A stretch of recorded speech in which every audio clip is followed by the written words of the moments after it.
All right, so one of the very important things to understand in hitting some of these targets are macros. What are macros and micronutrients? So we want to take a little time to help you understand that very simply. So micro is small, and those are all things like vitamins, minerals, things like that, things that don't have calories. Macro are the bigger things that your body needs, and those are things that do carry a caloric footprint, and they will affect progress in regards to weight. So your protein, carbs, your fats, and like you said, each one of those carries a different caloric footprint or calorie footprint or amount of calories that they have when you consume them. So there are 3 macronutrients. The first one is fat, second one is carbs, the last one is protein, right? So I'm sure you guys have heard of all of those. And for every gram of protein you have 4 calories. Oh, boom. And then the same is true for carbs. The one that is different is fat. Fat per gram has 9 calories. It is so it can add up. Heaviest. It's the heaviest. It's the biggest puncher of all of them. And you will soon realize that the amount of fat, that little tiny chunk of butter, holds so many calories. But each one of them has a different function that is important for you to sustain life, and actually allows you, obviously, freedom, obviously food preferences for you.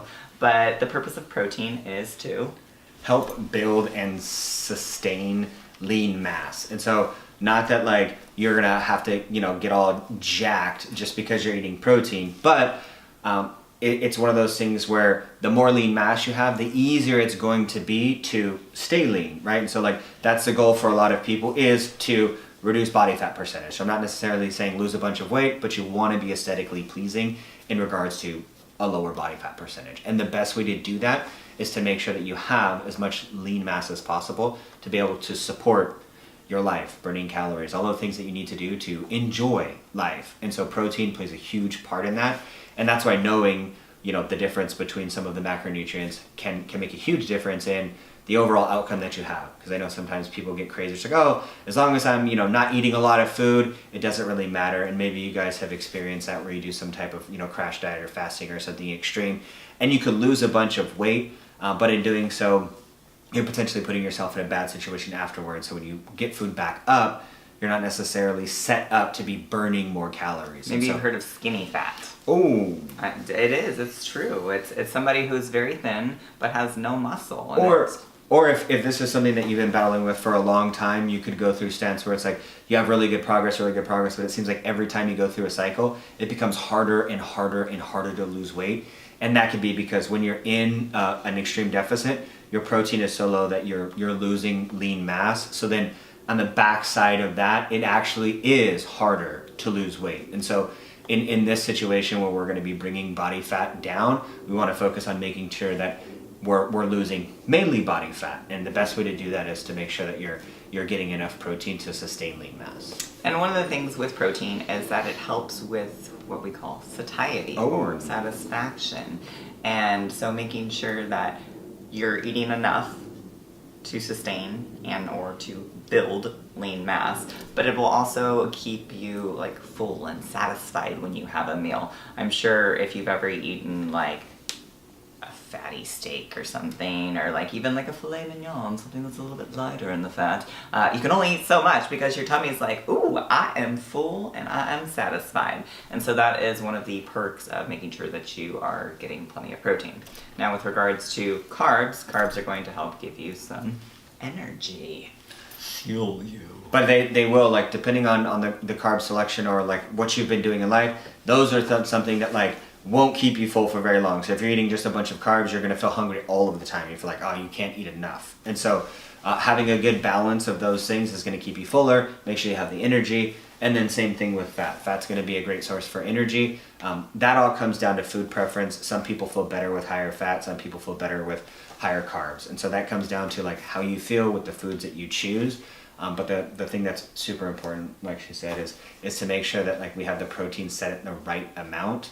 And you guys probably know that from going through setting your goals and calculating them. Yes, and so knowing that like, all right, cool, like that's an important minimum for us to be able to make and sustain or keep the progress, the results that you guys are working so hard for. And yeah, and the fat, like you said, it's going to be a preference, but there is a minimum amount that you need to have in order to sustain hormonal development. And the nice part about fats is that they keep you fuller longer. I'm sure you've had a very heavy calorie meal that's like a fatty cheeseburger. Go out for brunch and you have brunch and you're like, I don't need to eat till dinner or ever. Yeah, and so like even when you have a small amount of fat, it may not fill your stomach up volume wise, but if you give it a minute, if it you does do, take a little while for it to kick in. It does. And then you're like, all right, cool. Like I'm actually full for a while. You don't necessarily feel that like pull of like, oh, I gotta eat something right now. So that Yes. it can be super helpful.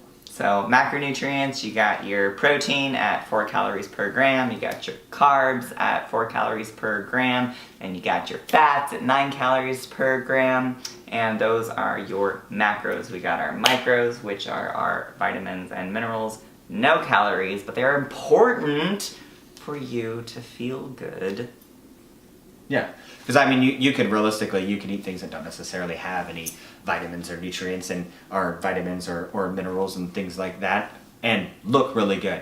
But it's a matter of time before you start feeling like shit. You have achy joints or, like brittle hair or dry eyes or like whatever, right? And so, but luckily a lot of the stuff that is out there these days is fortified. So you don't necessarily have to be crazy about like taking extra vitamins and minerals. Yeah, just a nice variety of food will kind of make sure that stays in check anyways. But for us, especially when it comes to controlling the way that you look and feel, knowing what makes up the calories and the macronutrients that you consume is going to give you so much power moving forward.